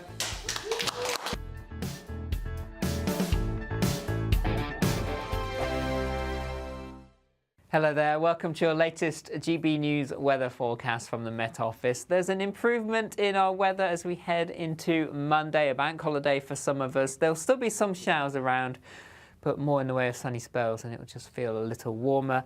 Low pressure moving off the scene, a brief ridge of high pressure moving in ahead of the next weather system, which does come in late Monday and into Tuesday, but an improvement anyway. Through the rest of the day, overnight into Monday morning, there's still quite a lot of cloud across the UK. This band of cloud across Northern Ireland, southern Scotland into northern England will continue to give some showery rain. Elsewhere, mixture of clear spells and showers, and temperatures milder than they have been of late, generally staying in the mid-teens. So mixed start to Monday morning. Bright skies across much of Scotland with scattering of showers, particularly across the north and the west, driest towards Aberdeenshire. On the fresh side, temperatures around 9 to 11 Celsius. Just Northern Ireland seeing a mixture of sunny spells and showers, but this cloudier zone across northern England into Wales giving some showery outbreaks of rain in places. Brighter for the rest of England, but some showers across southeast England initially clearing away, along with a brisk breeze here, but then generally through Monday, winds falling light. We'll see a scattering of showers through the day, largely across the northern part of England into Northern Ireland, North Wales, southern Scotland, elsewhere. Dry, but some sunny spells, and with lighter winds it will feel warmer. Temperatures lifting to the high teens to low 20s, up to around 23 across southeast England. On Tuesday, wet and windy weather spreading in across the north and the west of the UK. Some of this rain will be heavy at times, but further south and east, we'll start to import some warm air. Winds coming in from the south, plenty of sunny spells and temperatures lifting towards the mid-20s, perhaps even higher by Wednesday, approaching 28, 29 Celsius before turning cooler again on Thursday. We're proud to be GB News, the People's Channel, and as you know, we always love to hear your views. Now, there's a new way of getting in touch with us at gbnews.com/yoursay. By commenting, you can be part of a live conversation and join our GB News community. You can even talk to me, Bev Turner, or any of the members of the GB News family. I'm Arlene Foster on GB News, Britain's news channel.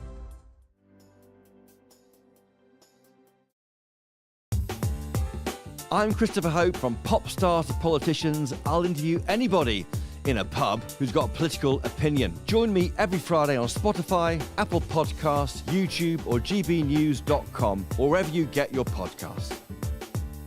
This is GB News, the People's Channel. Hello there, I'm Eamon Holmes. Thank you for joining us on GB News, Britain's news channel.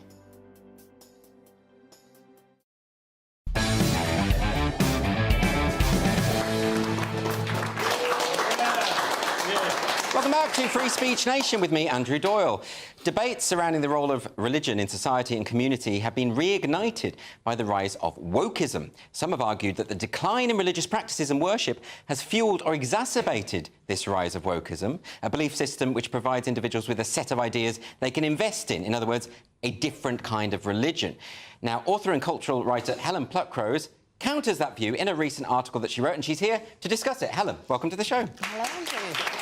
So, a lot of people have said this, that what they have perceived within wokeness is a kind of proselytising, a kind of religious-like intolerance, a view that you're either with us or against us, excommunicating people for heresy or wrongthink. There seems to be a lot of parallels, and I myself am guilty of writing about these parallels. But is it the case, as many commentators claim, that the decline of Christianity in the West has left a kind of vacuum into which wokeism has emerged? No, I don't think that this is how ideas work in a society. I don't think that the way that the people have been speaking as though we have a God-shaped hole or nature abhors a vacuum. This... There are always a number of ideas in society. There are always people who are inclined to be zealous. The majority of people are inclined not to be zealous. We've seen a decline of religion over the last century. Now, the argument I'm specifically taking issue with is the one that's mostly coming out of the US. And it is saying that it is the decline of religion in the US, which is correlating with the rise of wokeness. And I have written a number of times to ask Americans to look outside their own borders for this, because if the decline of religion specifically caused something like wokeness, the last place we would expect to see it would be in the United States. I mean, that's a very interesting point, isn't it? That, you know, America and evangelical Christianity in particular is booming over there. And yet, as you say, a lot of these theories seem to emerge, particularly from higher education over there. So you see that as a sort of... the two cannot coexist. It cannot be the case. I mean, it's certainly it's unlikely that somebody who is very devoutly Orthodox Christian would also be woke, but there are an awful lot of Christians in who are woke. I've been people that have reached out to me for support with wokeism in their churches, particularly Baptist, evangelical, Protestant, not so much in Catholic churches. Yes. So I think things are really just much more messy than this. If, as I think that the underlying argument goes that humans have certain social and psychological needs that can only be filled by a big grand narrative, a transcendental experience, a community. And so when religion dies or declines, then something else with all those elements must rush into that. Now, that's something that's been said a lot about Ireland, because, of course, up until relatively recently, the Catholic Church was so dominant in Ireland. And as that faded, and as we got the vote for same-sex marriage and that kind of thing, suddenly wokeism has come into Ireland in a big way. I mean, I was in Dublin recently, and the Progress Pride flag was absolutely everywhere, like a new state religion. It was even etched onto a door in the dial in the Irish Parliament that I saw, permanently etched there. That does feel like some new belief system has hegemony now. I would not argue with that. A few years ago did a panel is critical social justice a religion, and we came to the conclusion no, but it has so many qualities in common with it that it could be called a quasi-religion. And this is something, a different way to think about this. I think humans do have certain social and psychological needs. We are drawn to overarching frameworks, and religion is one of them. Yes. So if a religion fades, there are still going to be people who are going to be wanting this community. They're going to be wanting a simple sort of good and bad narrative. What should I do to achieve the right outcome? And wokeness is something they could pick onto. They could also pick onto something else, nationalism or any ideology. Yes, anything. And this is where I think people don't seem to always pick up that we have always had a number of different kinds of beliefs. It isn't that if you are Christian, that's filled up all of your space now. You're God's, and now you have no other ideologies. No, you may well be as well a conservative. You may well be very patriotic. You may love a particular football team. You may feel very strongly about veganism. We always have these strong values and beliefs, and the idea that it's just sort of linear. We have religion and that satisfies most people, then that declines and something goes whoosh in and it's something horrible. I mean, I've been thinking about this a lot, and I just wonder about the rise of critical social justice, as you call it, or wokeism, as most people call it. Is it just something to do with the idea that within a human nature there is something that lends ourselves to authoritarianism? There's an appeal to the authoritarian instinct that we have to kind of suppress through civilization, through that process. And hence people want to censor ideas that they don't like, or harass people who have the wrong views, or that. It feels like it is an authoritarian project. Yeah, it is. It feels very much like it is that human drive. We want to have a common good. We want to have a social contract. We want to have shared values. There's this feeling that if we can get everybody on the same page with this, then the fighting will stop, things will get better. Wokeness is one attempt at a common good that it's trying to bring people around. It's doing it in a horrendously authoritarian and irrational way and alienating a lot of people. So we are certainly seeing, I think, the rise of people cleaving more strongly to other systems and saying, look, here is another common good. This common good is actually better. This common good isn't good. But can I ask you about, you're very specifically, you've written a lot about liberalism. You've got a new book out called The Counterweight Handbook, which is a fantastic book, which helps people who are facing struggles in the workplace with wokeism. So I think if anyone is watching who is facing those struggles, this is a great resource. But what is it about liberalism that you think can sort of resolve this or help us through this at a time when a lot of people think liberalism has failed? Well, I think with liberalism has that negative quality. It's the overarching thing of essentially leaving people alone unless they're hurting you. So and a positive encouragement of the free exchange of ideas. So in itself, it does not have that ideological core that people can get very inspired by and think they know right and wrong for. But the ways in which it can help us in our current situation is to try to navigate the rising authoritarianisms that we're seeing now. Wokeism definitely is a very, very prominent one. It's the one that I've focused on. It's not the only one. We do see authoritarianism on the right. We do see it in Islamism. We see it in pockets all over the place. Well, it's because the far right is an authoritarian movement as well. Islamism is an authoritarian movement. All of these things have that shared and you wouldn't say, particularly with the far right, with the Christian nationalists, clearly the decline of religion hasn't caused them to produce what Neil Shemvey and other Christian conservatives are calling the woke right.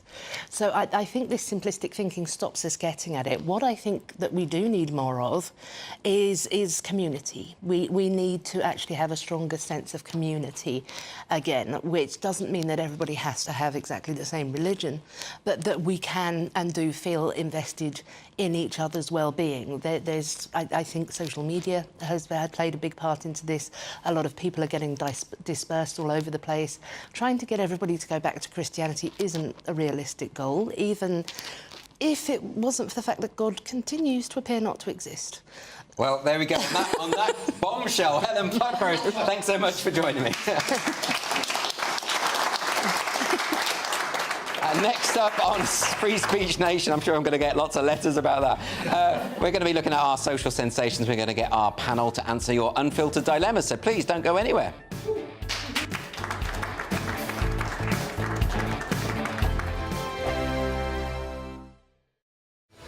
I'm Patrick Christie's. Every weeknight from 9, I bring you 2 hours of unmissable, explosive debate and headline-grabbing interviews. What impact has that had? We got death threats and the bomb threat and so on. As time passes, She could have said storm. You made my argument for me. My guests and I tackle the issues that really matter with a sharp take on every story. Went everywhere. something practical could be done. Or I can become something different. Patrick Christie's tonight from 9 p.m. only on GB News, Britain's news channel.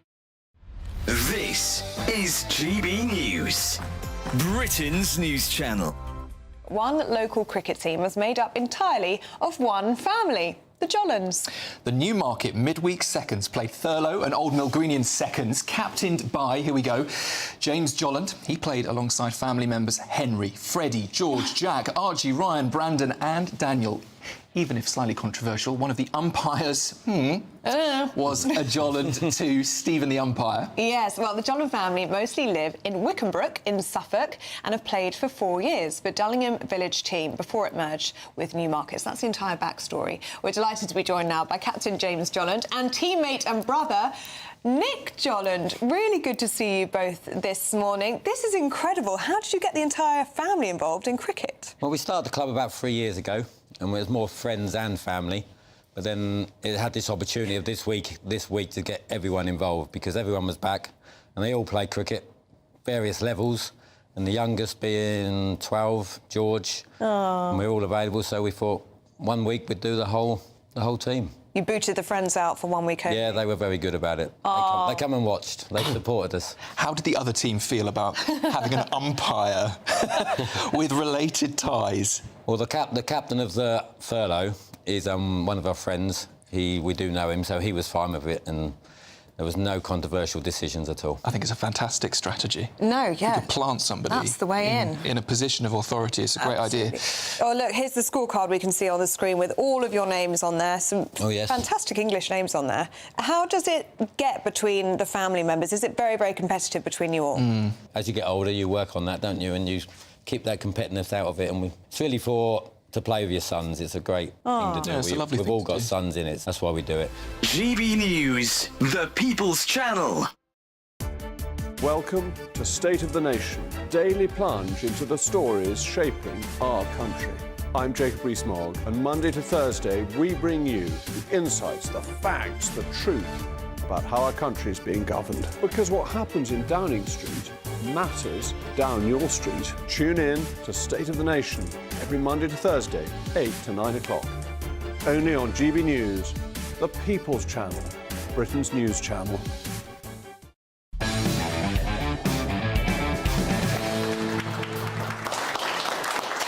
Welcome back to Free Speech Nation. It's time for Social Sensations. That's the part of the show where we look at what's been going viral this week on social media.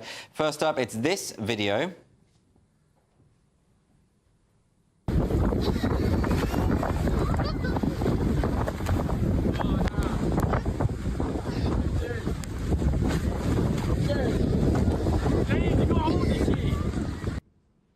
See, that's why you don't go to festivals. You know, so that's Greenfields in Cheshire. Have you ever been to a festival like that, Leo? Yeah, I've been to loads of festivals, and the ones in Scotland are usually like that just as a matter of course. I think, but if you've got your £10 tent from Decathlon, that's not going to be able to deal with this. Well, that's the problem, isn't it? They're all cheap tents these days, and they all leave them behind because they're so cheap. It's more expensive to unpack them. So they sort of deserve what they're getting, don't they? Yes. Yeah, there we go. Blooming young people. Having fun. Yeah, I know. In fields. Don't remember any of it, actually. I did Did you do that sort of thing? Yeah, I did. I quite enjoyed that. Oh, I didn't. I was in Latitude in a tent one year. I hated it. Were you doing comedy? Well, it's meant to be. But let's not talk about that now. It was a very bad experience. They had coloured sheep. They dyed the sheep pink. I thought that was disgusting. Anyway, it's just animal abuse. Let's move on. We've got your unfiltered dilemmas. A dilemma came in from Alan. Thank you, Alan, for emailing. You've said, I went for an X-ray last week and I was not asked if I was pregnant. I am a male, but they should have asked. Should I sue my local health authority for bad practice? Well, as new NHS guidelines are saying that you have to ask men, not even people who identify as men or women, just men. Yeah, and it's a great idea because there's not enough paperwork involved with the NHS. That's true. So having That's true. extra boxes to tick and, you know, asking a 73-year-old man if he's pregnant, I mean, I can't think of a better use for NHS time. Absolutely. Inclusivity. Fair enough, right? Absolutely. I am going to say yes every time. Yeah. They are going to have to prove me wrong, Andrew. Absolutely. OK, well, let's get another dilemma from Catherine. Catherine says, I've got a new boss at work who's usually really great, but the other day he left our shift early to go out with our colleagues while I had to close up shop by myself. How do I make it clear that I'm not impressed my senior chose to abandon me when he should have stepped up? Now, that's a tricky one, because you don't want to get in trouble with the boss, do you? And, you know, he obviously doesn't like her very much. No, he doesn't like her. She maybe smells, so she probably ought to check. She probably ought to check that first. Yeah. That'd be my check if you smell. Ask someone you Good trust. advice from Paul. Sound, solid advice. Let's get some more from Leo. What do you think? No, I still think go with the smell thing. Yeah. It sounds. I'm getting the sense. I'm getting the sense this person smells. OK. Well, all we've done there, we haven't solved your problem, we've just insulted you. So that's our job done. Let's move on to another dilemma. This comes in from David. David says, my boyfriend has decided to grow a mullet, as that is the new trendy thing to do. I think it's the ugliest hairstyle possible. I don't think I can be with him if he makes that choice. How do I tell him it's a bad idea? That's quite extreme, though, isn't it, to leave your boyfriend over a haircut? I would say this isn't real love. Yeah, and also, it's not the new trendy thing to do. The new trendy thing to do is to transition. So I want her boyfriend to get some breasts put in. And then at least when she leaves him, he's got some breasts to play with. You're confusing me with... You're confusing me with all the genders and pronouns. I think it's a gay couple here, Leo. But, you know, that's your... They can probably incorporate that, then.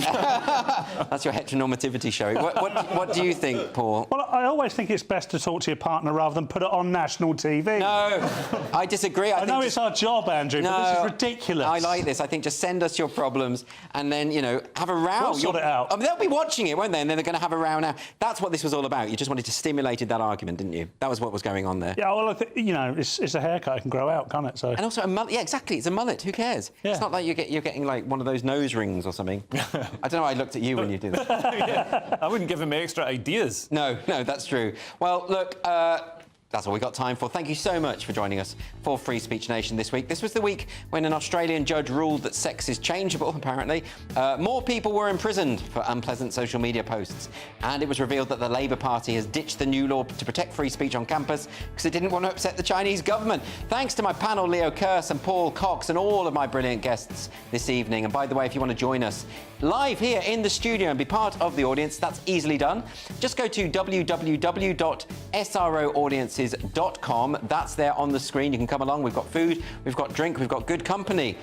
And stay tuned, by the way. I say good company. It's Paul and Leo and people like that. But, you know, we're nice in our own way. We'll keep you entertained. But stay tuned because Ben Leo tonight is coming up next. And also, please don't forget, Headliners is on every single night on GB News at 11 o'clock. That is the late-night paper preview show that goes through the next day's news stories for you so you don't have to bother reading them. And it's all comedians as well, so it won't be boring. So it's people like Leo and Paul and our other roster, Bruce Devlin, Lewis Schaefer. He's a bit mad. Maybe avoid the nights that he's on. But lots of people like that. So please do check out Headliners. I host it a couple of nights a week, but not tonight.